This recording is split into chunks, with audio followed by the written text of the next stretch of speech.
فرعون کو شیطان کی نصیحت۔ ایک مرتبہ فرعون کے سامنے شیطان ظاہر ہوا اور اس نے فرعون سے پوچھا کہ تجھے کس نے خدا بنایا ہے اور تیرے اندر ایسا کون سا کمال ہے کہ تو اپنے آپ کو خدا سمجھ بیٹھا؟ تو فرعون نے کہا کہ میرے پاس بہت بڑی طاقت ہے، میرے پاس بہت سونا چاندی کھیرے ہیں اور میں بہت بڑے ملک کا مالک ہوں۔ شیطان نے پوچھا اور کیا ہے تیرے پاس؟ فرعون نے کہا میرے پاس اندرونی ایسی طاقت ہے جو تیرے پاس نہیں ہے۔ شیطان نے کہا دکھاؤ۔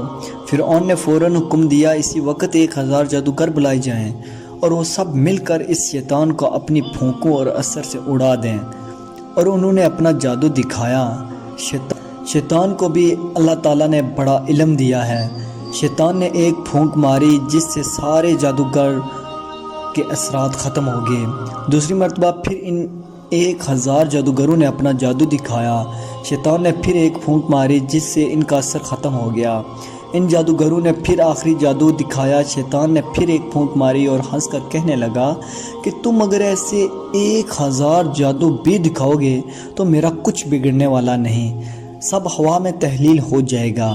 اے فرعون، یاد رکھ مجھے اللہ تعالیٰ نے ایسی چیزیں عطا فرمائی ہیں، لیکن پھر بھی اللہ تعالیٰ نے مجھے اپنا محبوب نہیں بنایا اور مجھے اپنا فرما بردار بندہ ماننے سے انکار کر دیا، اور تو خدا کا نافرمان ہے، تو رب کیسے ہو سکتا ہے؟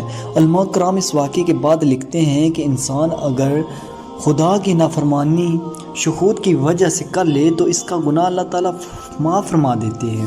نفسانی خواہش کی وجہ سے اگر گناہ سرزد ہو جائے اور انسان اپنے گناہوں سے توبہ کر لے تو اللہ تعالیٰ اس کو معاف فرما دیتے ہیں، لیکن اگر کوئی تکبر اور غرور کرے اس کو توبہ کی توفیق نہیں دیتے، یعنی تکبر اور غرور کی وجہ سے توبہ جیسی نعمت سے محروم ہو جاتا ہے۔